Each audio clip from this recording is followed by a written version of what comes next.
Maybe 10 minutes, 10-15 minutes maximum. Wait until the room gets a little bit fuller.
Xin kính chào toàn thể đại biểu, các khách quý cũng như là toàn bộ khách mời đang có trong hội trường ngày hôm nay. Bây giờ chúng ta sẽ bắt đầu giờ buổi chiều của sự kiện hội nghị blockchain toàn cầu ngày hôm nay ạ. Xin mọi người ổn định vị trí chỗ ngồi để chúng ta có thể bắt đầu sự kiện ngay bây giờ. Xin cảm ơn.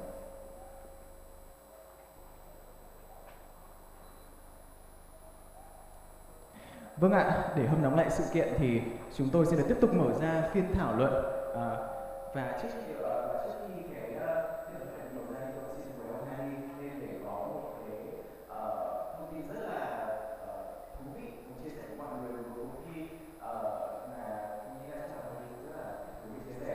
Yes, I would like to introduce Mr. Hari onto the stage to introduce a very exciting contest that we're having for the entire 2 days of the event, and I hope that you guys will have a very fun time participating in it. Okay, I hope everybody had a good lunch and you're not very sleepy. Okay, so a couple of quick announcements before we start the program again.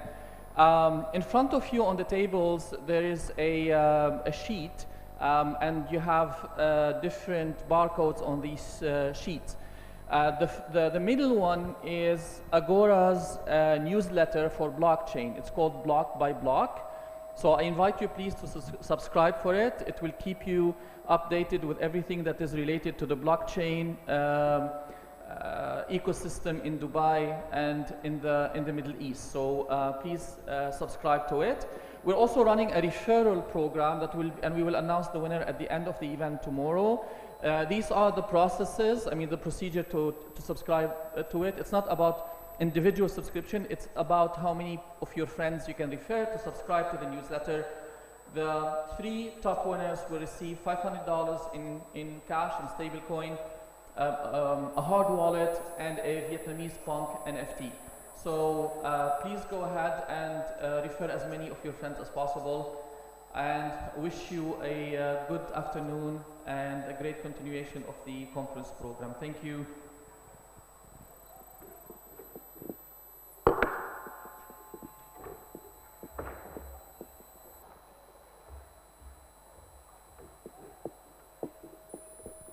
All right, $500 US, right? I mean, if I had easy money like that, I would be able to subscribe to every newsletter I have on the list today. Nào, vâng, cũng để hâm nóng lại sự kiện chiều ngày hôm nay thì chúng tôi xin được phép là mở ra một phiên thảo luận mới về chủ đề xu hướng và thách thức mà các doanh nghiệp và nhà đầu tư sẽ quan tâm vào năm 2022. Now, to rekindle the event, we would like to continue with the second panel discussion on digital market assets with the very expert speakers who have key insights about the industry. Và các diễn giả chiều nay sẽ có những cái hiểu biết rất là sâu sắc về cái vấn đề này. Tôi xin được mời ông Tobias Boyer, hiệu trưởng quỹ sáng lập blockchain. I would like to invite to the stage Tobias Boyer, principal of the Blockchain Founders Fund. Please give a round of applause. Thank you.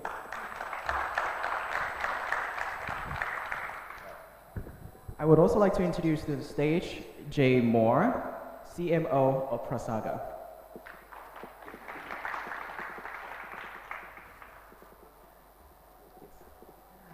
I would also like to invite to the stage Riley Chen, Country Director of the Vietnam Near Protocol and co-founder of GFS Ventures.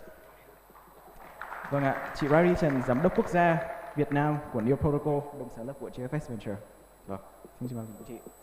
I would also like to introduce you on stage Jose F. Pereira, the investment analyst of Swiss Rock Ventures. Thank you.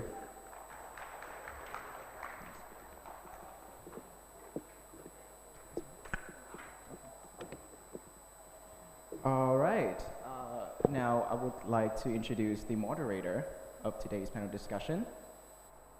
Okay. And now,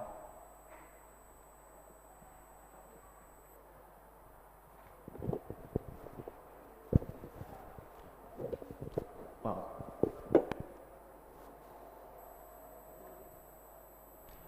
all right. So I would like to ask you guys yesterday, have you guys have a good lunch? Did you guys have a good time, meeting with other companies, investors, and everything today? And of course, after hearing all of the opening session this morning.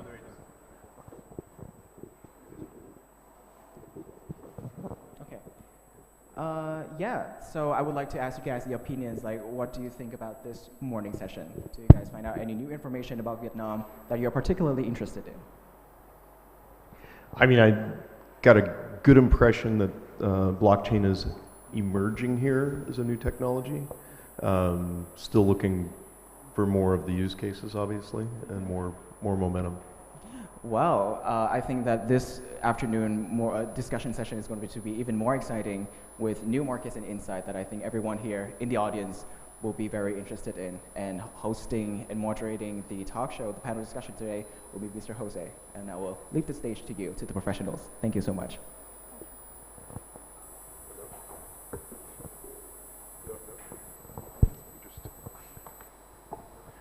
Hello everyone, it's an absolute pleasure to be here. Thank you so much to Agora Group for hosting the event.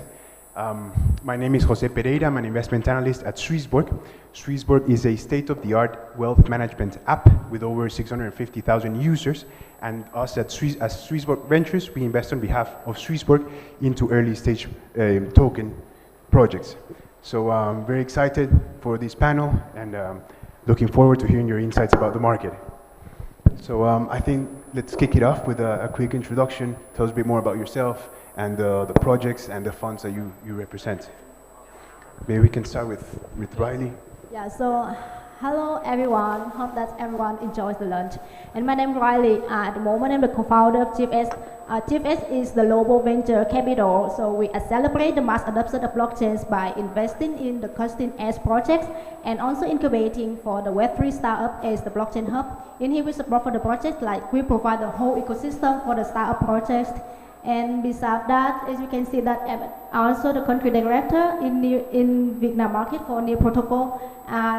NIA is one of the top tier 1 blockchain layer 1 at the moment, and hope that everyone here also know about NIA.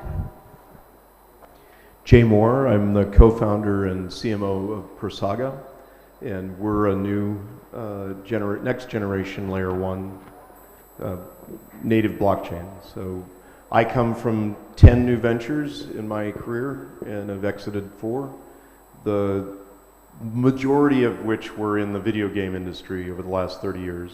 And I had the opportunity to make a lot of fun, and now I'm out to make a difference.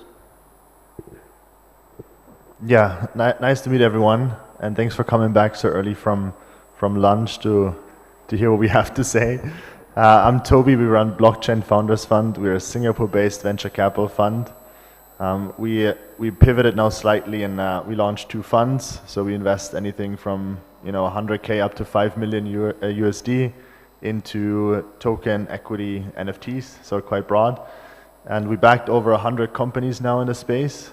So majority are still US and Southeast Asia based, but we see a lot of more interesting projects coming from all around the world. So excited to back the new generation now in this more challenging market where we hopefully see a lot more founders and builders building the next generation of unicorns in the space. So yeah, excited to be here. Well, thank you very much for your introduction. Again, it's a pleasure to be here in the panel with you. Just to get it started and talk about crypto in the space, we know that the crypto asset class has primarily existed in a 0% interest rate environment, and it's the first time that we're seeing a macro storm, right? So what do you think is going to be different in this bear market and for the rest of the year from both your infrastructure platform and building perspective, and in your case, Tobias and Riley, on the fund and investment side? Okay, may I start first?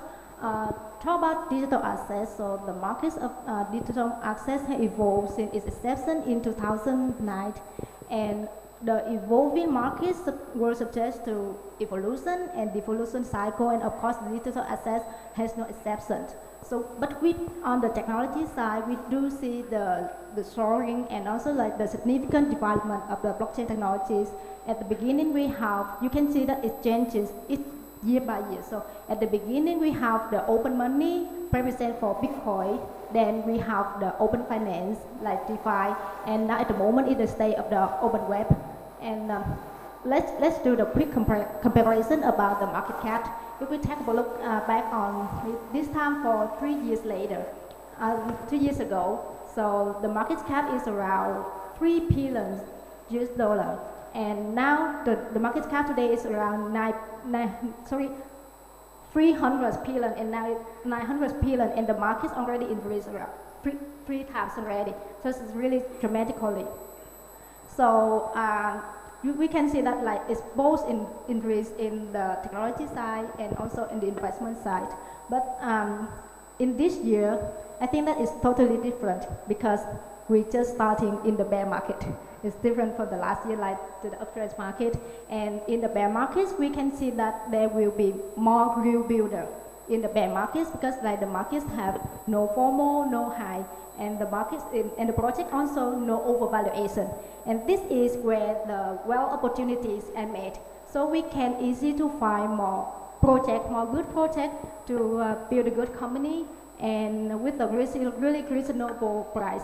So if we take a look back on the last bear market, we can see that there are a lot of unicorn projects was born. Like we have synthetic launch, we have Solana launch, Near Protocol launch, and also a lot of good DeFi projects like MakerDAO, Compound, Uniswap was launched on the bear market.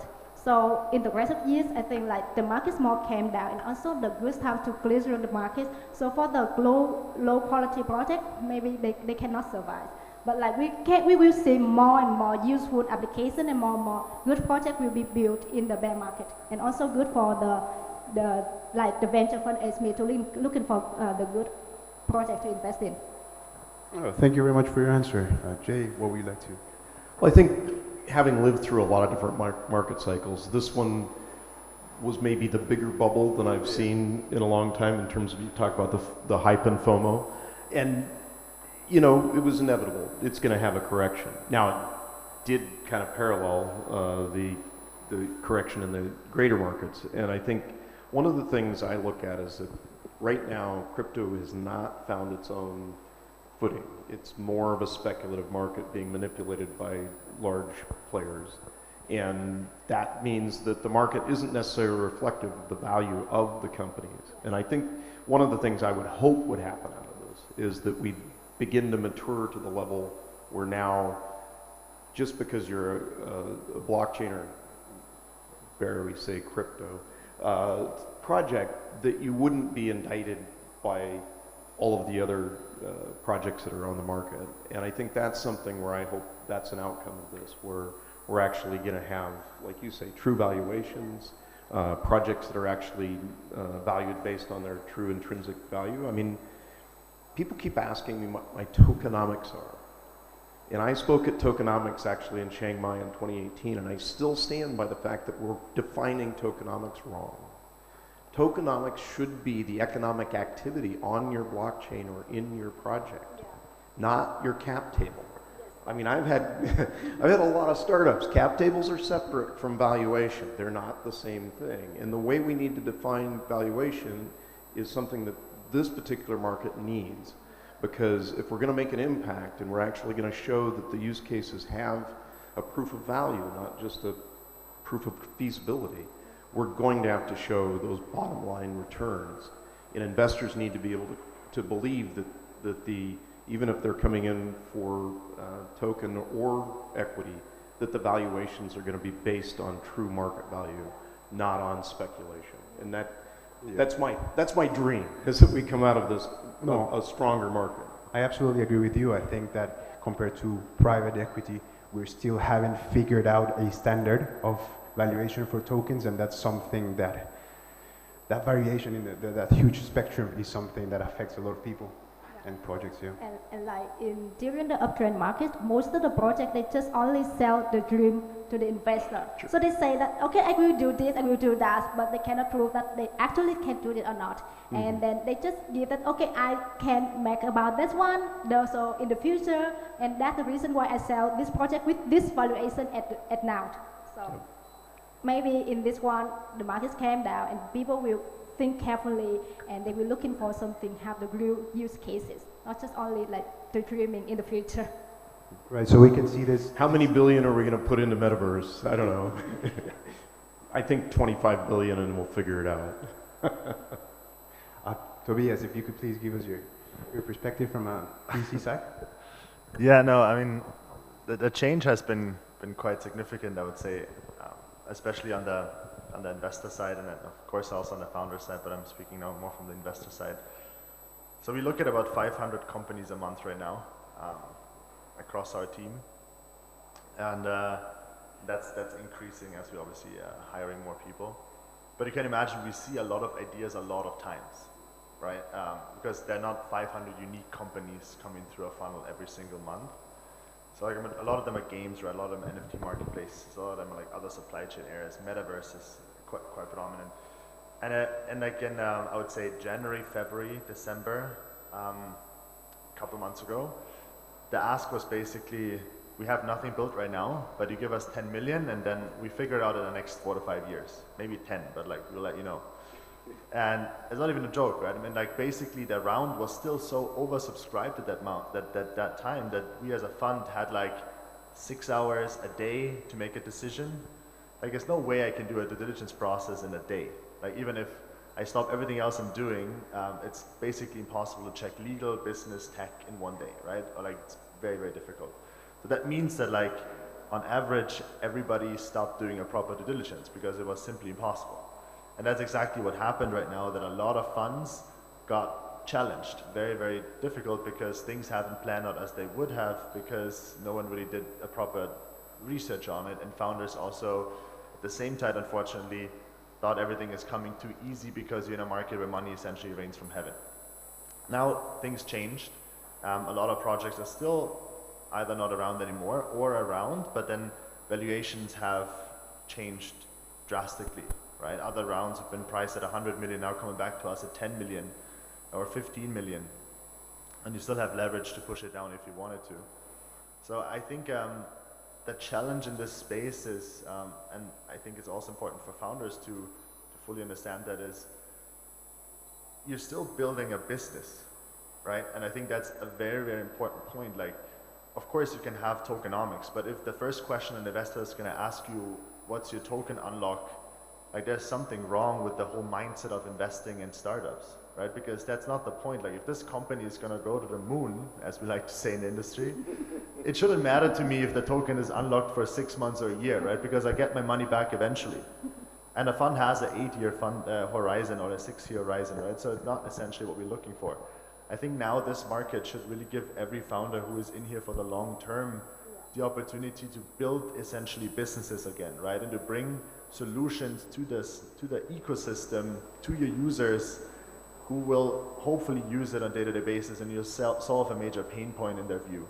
And we as an investor want to be there to back you, but like, we need to see more reasonable valuations. We need to see more focus on the product and less focus on the tokenomic side, and NFTs will be eventually going to drop at some point in time, right? So I love the space, and I see a lot of amazing people in here, and I talked to great founders over the last 2 hours, and I think we are now reaching that point where we hopefully understand that we want to look at fundamentals again, and not building something which, you know, is overhyped and maybe not even come to life at some point in time.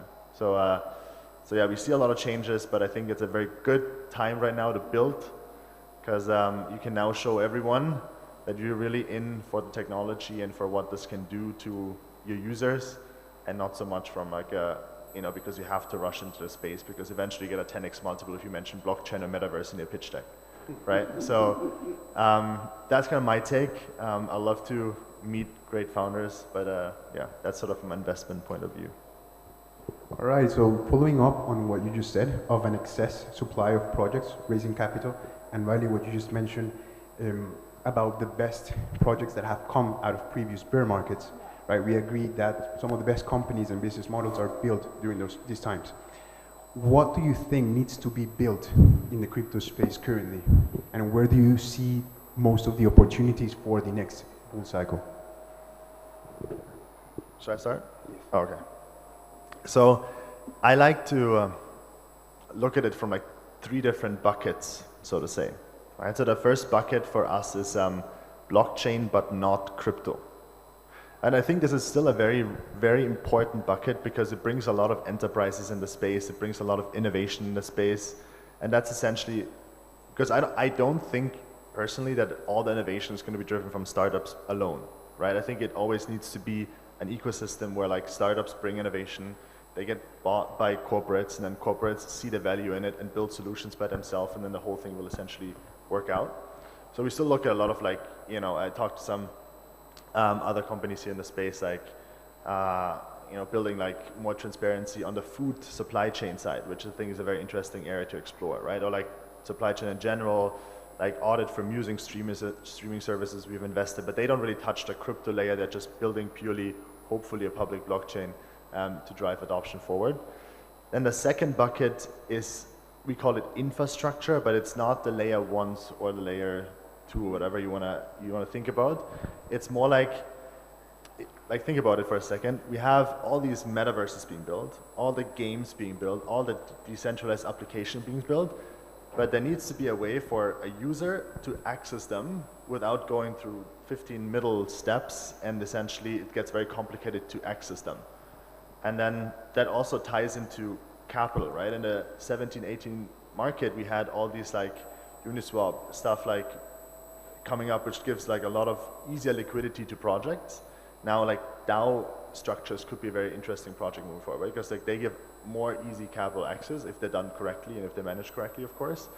But I think that's all kind of like our infrastructure or anything which supplies those blockchain layers. And I think here we need to improve a lot, and I think there we can see a lot of great projects who build those infrastructure to bridge anyone who is not crypto native to use a decentralized application.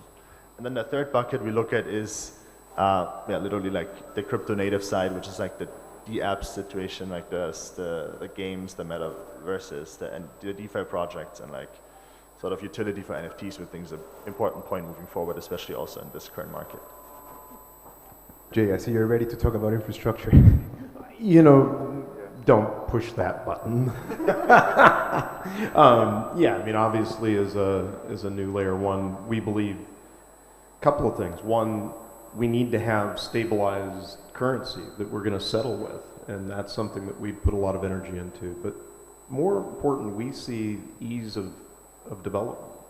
If we can make the ability for people to develop on our infrastructure so it doesn't have a cost center that is not possible to get a return on investment. We sat down with IBM and Oracle and a lot of these guys that were going out into enterprise, and they could not show a good solid return on investment for large capital or large enterprise. We've got to be able to make blockchain easier, and that's obviously what our architecture is about. But one of the things I think I can't sit up here and not talk about, and it's something I've done a few presentations on, is I believe we have a responsibility as some of the thought leaders and the keys in this industry to ask the hard questions that are not being asked right now. What is it that blockchain should be doing to build the new economy? Human trafficking and human slavery is a human right issue around the planet, and we can now track on the blockchain whether or not you're certified to be human trafficking free when you put a product on it. And we can take these externalities, whether it's the global ecosystem and plastic reduction, or if it's getting carbon credits in a way that we can now measure those. If we're going to do what's right with this next economy that we're building on the blockchain, we've got to ask some of those hard questions. How are we going to mitigate AI from manipulating markets across what we've now disintermediated from humans using blockchain? There's some strong solutions for those sorts of questions, and I just feel like I can't see the potential of blockchain reaching what it is and have us sit 5, 10 years on a panel like this and look back, well, if we'd only been doing that in 2022, we could have solved these issues. Now's the time for us to find innovators who are passionate about those types of issues, whether it's carbon credits or a lot of different projects that really will make a difference, and figure out how to get a return on those investments. I think those are important innovations for us as we're in this bear market. It's going to be a hard couple. I honestly don't think it's going to be over this year. So you asked me by the end of the year what's different. I think the traditional markets are going to be even more challenged, but we'll see. My crystal ball got cloudy. But I think it's important that we ask the hard questions and come up with some of the strong answers that need to be answered. And like 2022 will be the years of response. If 2021 will be years of awareness for everyone to know about this market. And now you can see that a lot of traditional institutions, they start researching and investing in this market. And then I think that like for the future, the people will mainly focus on some of the projects which serve for the mainstream user out there, not just only serve for the user of the crypto, because the user of the crypto is just the small one. And if we want to attract for the mainstream user, the project have to be simple. And it have to make that the people they using the blockchain, but they even don't know that they are using the blockchain product. So we will looking for some of the project they solve this problem. For example, like at the moment, like people they using the wallet, but like the MetaMask wallet at the moment kind of complicated for the mainstream user. But if we can come some of the simple one, they can use the wallet with like their name, or they can use the email address or the phone. So it could be easy for everyone can use the crypto, and they also can. And the wallet will be the first gateway for the mainstream user to join on the blockchain and on the crypto. And I really agree with Tobias about like, we don't talk about the cryptocurrency, we talk about blockchain technologies. So the blockchain technology can solve a lot of problems in the future. And a lot of traditional companies, for example, like supply chains, they also can integrate the blockchain technologies in their company to make it everything is smoother. And like in the future, we're looking for some of the projects, some of the application can solve the real problem for the mainstream user. It's been great to hear your insights precisely from an enterprise and a perspective where you solve real problems in the world, because sometimes we might get caught up on what reaches the news, and as a consumer, the casino factor, let's say, of DeFi and the meme coins and all of the news that we've seen in the last 3 months. We have 5 minutes left, so I think we should open the time for any question from the audience. Does anyone have any questions that they would like to ask?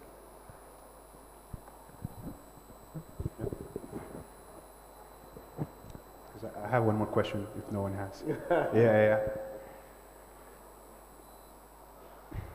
Quiet audience. Yeah. So do you have any questions for us? You can help. Anything? No, well, with regards to the latest events, you see the UST collapse, you see 3 Arrows Capital, centralized exchanges that have had their liquidity withdrawals stopped. How do you think this is going to impact the behavior of users and consumers in the short term? How many more did we think we're going to see before it's over? I would also agree that there's still more cadavers in the closet and a lot more to unwind because of all the companies that were related, for example, to 3 Arrows Capital, and we're providing loans to them. So yeah, it's a bit worrying, the situation that's going to come up with companies that might have a short runway to go through this bear market and not have a strong war chest.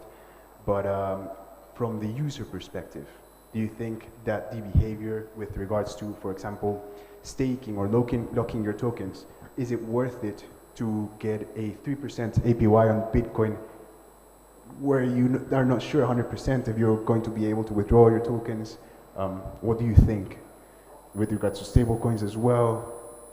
Okay, so about that one, I think that it's really worth, and a lot of people lost a lot of money on this one. But in the positive view, I think that this is good because it can awareness the people that cryptocurrency markets is not the place for easy money. Because before that, when we talk about the cryptocurrency market, everyone always expect that when they put the money, they can invest for it's fine, even though it's 10 profit.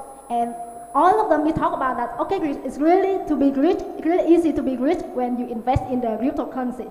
And then we have Luna, USD, and 3AC. And this will be it's same in the bell to wake up everyone and to show them that, okay, this market is still really beginning, it's really young. And there are also a lot of risks in here. So when the people they need invest, they need to do their own research before investing. And don't put all of the money in this one, because this is too risk, and this is not a high risk, high return market. Maybe this is a high risk and no return market. So it's going to wake up everybody and then make the people when they invest in the new market, they need to do the research and to understand really careful about the market before they put the money in. Well, and I think we've been saying it all along. Business fundamentals, inspiring good innovation, getting quality use cases that actually do. I mean, I do think there are outsized returns. There are some unicorns that are going to emerge, but you can't bet on everybody being a unicorn. There's got to be good baseline business valuation that's done and good due diligence. I mean, one of the challenges I see in the Hype Fest is that people don't pay attention to the downside risk, and this is just going to draw a lot of attention to the fact that it isn't a low risk, high return. At best, it's a high risk, good return for people who do their homework and pay attention. And I think hopefully that's something that we all learn from this. The other thing that I see, and that's just that we've got to be really careful about expectation management. We keep making promises we can't fulfill. And I mean, I've been in video games, so, you know, we've been, you know, talking about what it is that makes something have a good economy in an MMO. It requires community engagement, people to be part of the network effect. They have to be part of their lifestyle. And until blockchain becomes part of our lifestyle, we're really not going to have tipped and be a true technology that is transformative. I honestly think this is the next 5 years where we do that. Is there anything you'd like to add to it? Yeah, just quickly, I don't want to take too much of all of your time. I think what is just challenging with all these companies collapsing or holding withdrawals is that most of the people using BlockFi, Celsius, Voyager, all these different things are not necessarily the OGs, as people call it, right? So like these are a lot of people who come into crypto. It's so easy to put your credit card, you get, you know, 8, 12, whatever, 20% on UST return. And that obviously now shocked a bunch of people, I think, right? And especially now they experience so much benefit from it, and then one day to the other, you basically, everything is gone. I think that could have a bit of a challenge from a image perspective, from a reputation perspective to the space, especially if people are just got into this whole industry in 2022 or 2021. But also the same side, ask yourself, like, how is it possible to have 20% if anything else in the world gives you currently like 0? And we as a fund, it was actually quite interesting. We have so much idle cash, undeployed cash, right? And everybody always asks us, what are you going to do with your undeployed cash? Like, you're not going to put it in some like staking thing or like DeFi protocol. And then, you know, we were evaluating a bunch of them, and I wrote a report in February actually about UST and like Anchor protocol. And we decided to pass on it, not because I could foresee that it eventually did peg, but like it just wasn't, if you compare it to a risk matrix, it didn't tick the boxes, right? And of course, a lot of, you could easily say, let's put it in and see what's happening. But for me, it's more important, if I lose $1 by putting it in something I haven't done a due diligence for, like I still have to say that I fell to the trap, right? And that's kind of like the idea, what we have as a fund of like being extremely thorough on the DD process. Of course, you will never find everything, but I had so much challenges in this market coming from a private equity background originally, of like you giving me 6 hours to do the diligence, right? Normally I wrote up a 200-page report about a business, and it took me 3 months to do the diligence process. Now it's like down to 6 hours. But I think this whole side is now back to builders, and I saw this already today. So thanks Agora for like organizing so many awesome founders in the room and having us talk to them, and I'm just excited to what's happening tomorrow and later today. So thanks for having me and all of us on the panel. Yeah, I guess this finishes the panel. Thank you so much, and thank you to the audience as well. It's been a pleasure. A round of applause for them, please. Thank you. Thank you, thank you.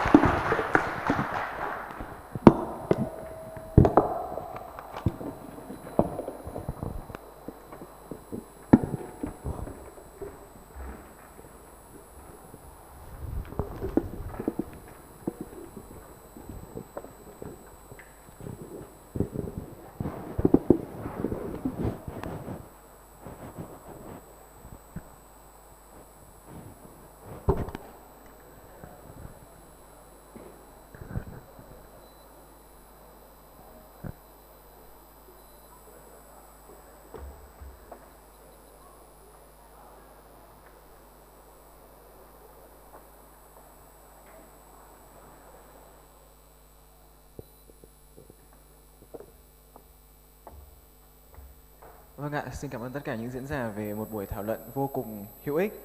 Để có thể tổng kết lại cái buổi thảo luận vừa rồi thì tôi có thể nói lại một số những cái điểm chính. Đó chính là điểm thứ nhất, đó chính là sau những cái biến động của cái thị trường blockchain và cũng như là thị trường crypto nói chung thì đã có rất là nhiều dự án ra đi, nhưng mà thay vì đấy để lại những cái dự án bền vững và thật sự là có giá trị, không chỉ là đối với những nhà đầu tư mà thậm chí là đối với cả những người sử dụng nó nữa.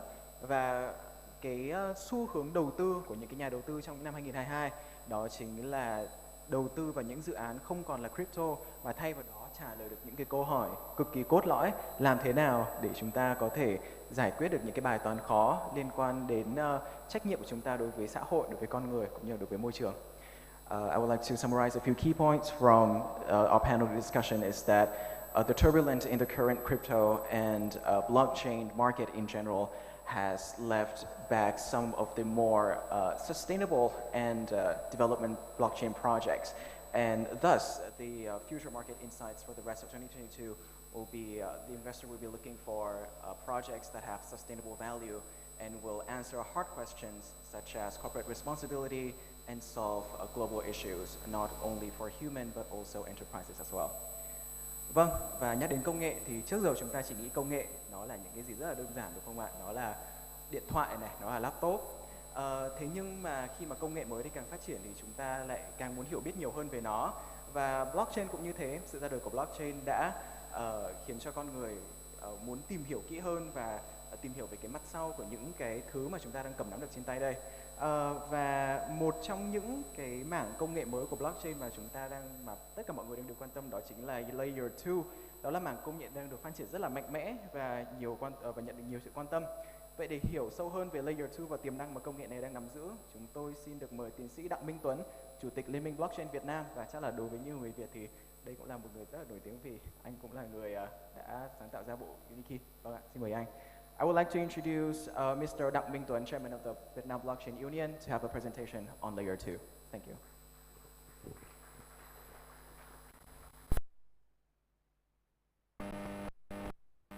Good afternoon, everyone. My name is Đặng Minh Tuấn. I am head of Blockchain Lab of Post and Telecommunication Institute of Technology. And I also am chairman of Vietnam Blockchain Union.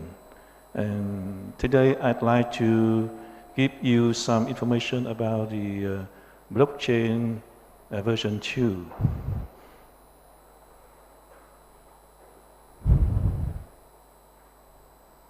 And first of all, I'd like to say something about the Ethereum and smart contract, and then some problems of Ethereum version 1, and then I'd like to talk about what is Ethereum version 2, and finally I'd like to say about the impacts of Ethereum version 2. Today, everyone say about the ecosystem, about the DeFi, decentralized finance, about the play to earn, and etc. But in my opinion, without smart contract, could not no ecosystem, no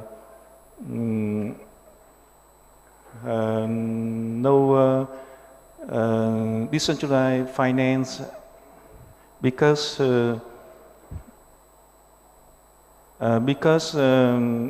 without smart contract we have only payment system. Like Bitcoin, we can only send and receive coins or token. And here is something about the Ethereum today. At the morning I go to the website of Ethereum and I find out some numbers on the website. As you can see here, we have more than 50 million smart contracts on Ethereum. And also more than 1 million number of transactions today. Also, we have more than 71 million accounts with Ethereum balance. And then talking about token contracts, at Ethereum we have 553,000 token contracts, and at Binance Smart Chain you can see there are more than 2 million and 561,000 token contracts. And we can see at Binance Smart Chain is a huge number of smart contracts. And here are some problems of Ethereum today. According to digital economics, Ethereum use more than 106 terawatt-hour of electronic energy per year, comparable to Kazakhstan power consumption and carbon footprint similar to Morocco. And you can see a single Ethereum transaction consumes more than 265 kilowatt-hour energy, which is equivalent to the power consumption of an average US household over nearly 9 days. This is only for one transaction. Additionally, Ethereum faces other issues, including speed. Currently, it can only process a maximum of 15 or 20,000 per second. And then the fee of Ethereum is too high. You can see on this picture, Ethereum has only 20 transactions per second. And the Visa could do 24,000 transactions per second. And this picture is a little old because right now we have Solana, which has more than 65 transactions per second.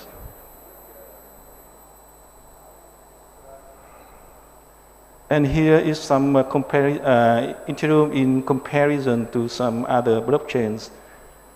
You can see the TPS of Ethereum is 15, and Binance Smart Chain nearly 100. And Solana, as I said before, has 65,000 transactions per second.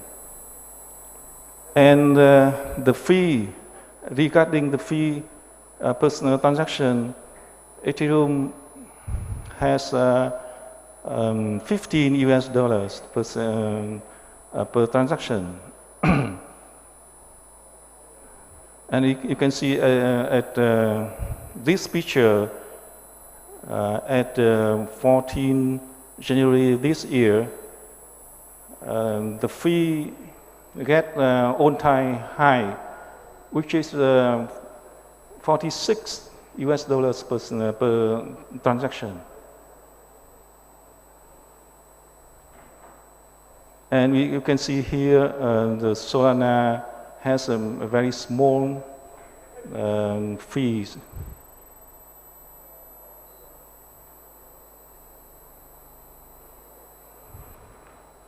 So I like to talk about what is Ethereum version 2. This is, first of all, there is a replacement proof of work by proof of stake. And then in Ethereum version 2, we have the sharding. That is, the network is split into 64 small networks. And then at Ethereum version 2, they introduce new Ethereum virtual machine, which is Ethereum WebAssembly. And then there are some roll-ups and sidechain technique also included in the Ethereum version 2. And also there is a new fee structure in the Ethereum version 2.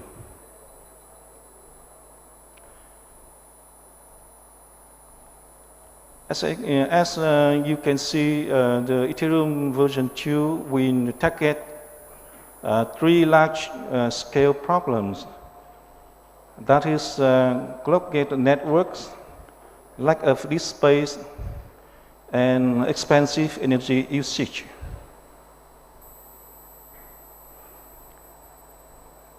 And this is a roadmap of Ethereum version 2 updates. And at the December 2020, there was phase 0, and there was the launch of beacon chains and implementation of proof of stake mechanism on Ethereum network.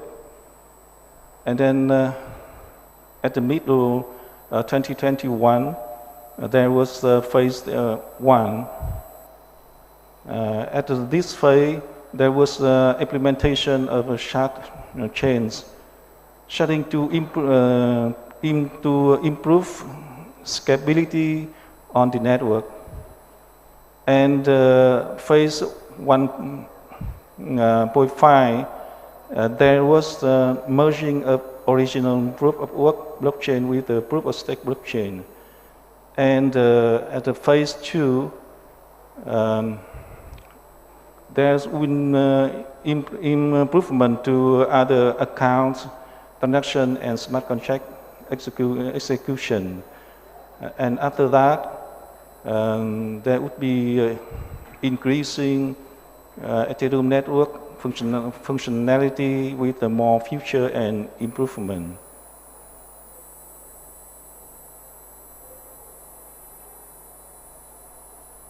We could divide the Ethereum version 2 updates to 3 stages.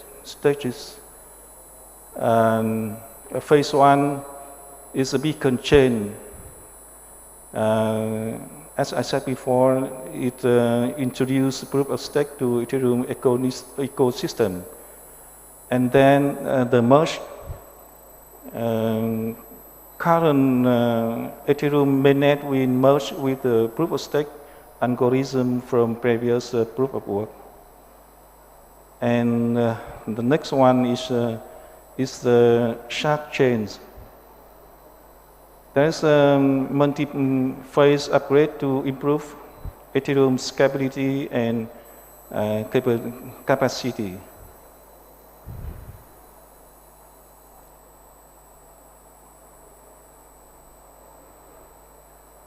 You can see in this picture the beacon chain is in parallel with the old Ethereum, and this continue to the merge, and at this point two networks will go in one, and there was and after that will be the sharding.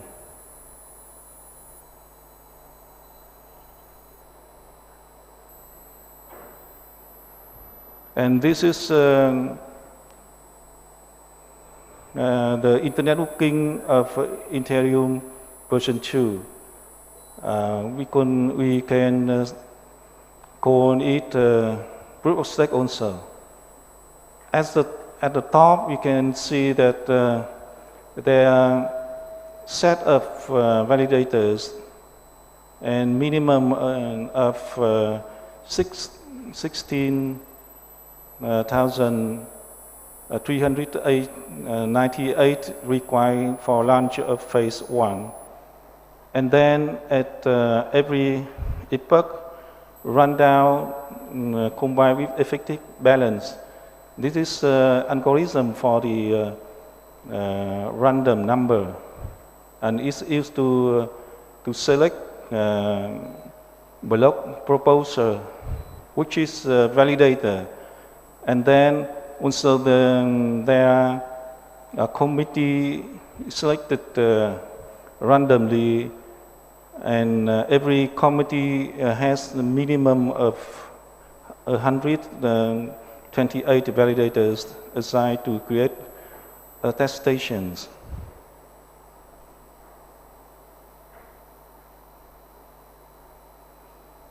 There is also the structure of Ethereum version 2. At the top, we have a main chain, and there are staking validators there, and then the beacon chain provides random numbers to choose the sharding and committee to create blocks and verify the created blocks. And at the bottom, we have a virtual machine that provide a state execution result. And something about the Ethereum virtual machine. When you create some ecosystem or some function of decentralized finance, we have to deploy, to have to write some smart contract, and the most famous, the most popular language is the Solidity. And the smart contract get compiled into the bytecode, and then the bytecode is executed on the Ethereum virtual machine, and the result spread across the network.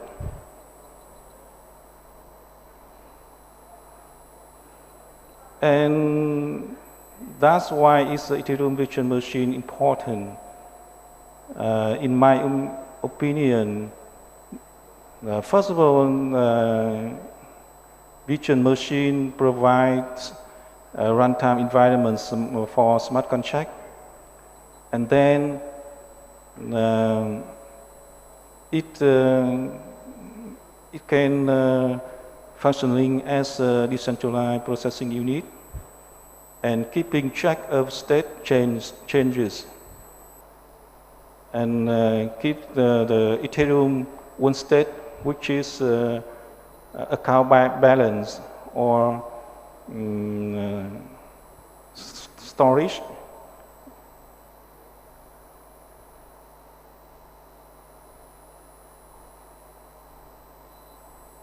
In the Ethereum version 2, we have a new Ethereum virtual machine, which is called Ethereum WebAssembly. And this is WebAssembly with the non-determinism and plus the metering Ethereum interface methods used to interact with the Ethereum. And then that can create an EVM transcompiler and metering injector as an an Ethereum WebAssembly contract. And a clear and well-documented specification of the Ethereum interface and the Ethereum WebAssembly contract semantics and finer details. And also that could create a WebAssembly backend for the SOLC compiler. And can provide instruction and library for writing smart contract, not only in Solidity but also in C and in Rust.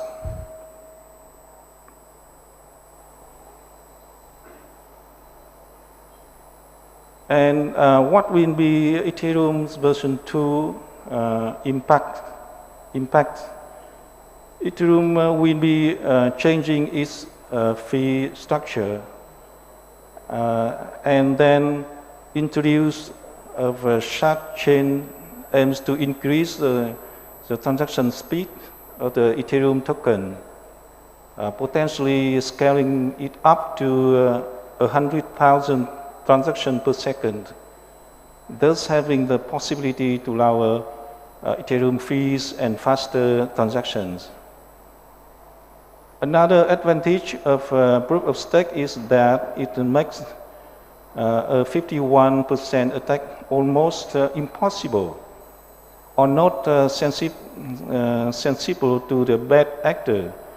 That is because in order to launch a 51% attack, the person must take at least 51% of the total amount of Ether in circulation. The merge also will reduce Ethereum energy consumption by nearly 99.95%. More types of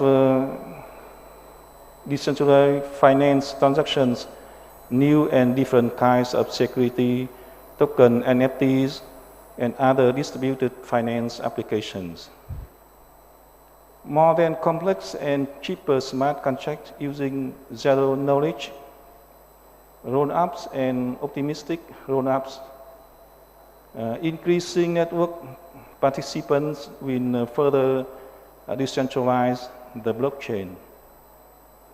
And to conclusion, I would say that the Ethereum will remain Ethereum, and as time goes by, it will be technically improved and be ready for the future. Thank you for listening.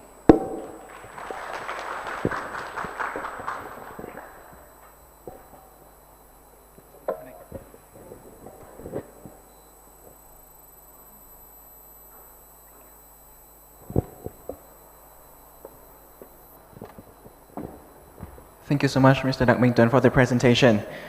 And now we have come to the end of the afternoon session of the first day of the event.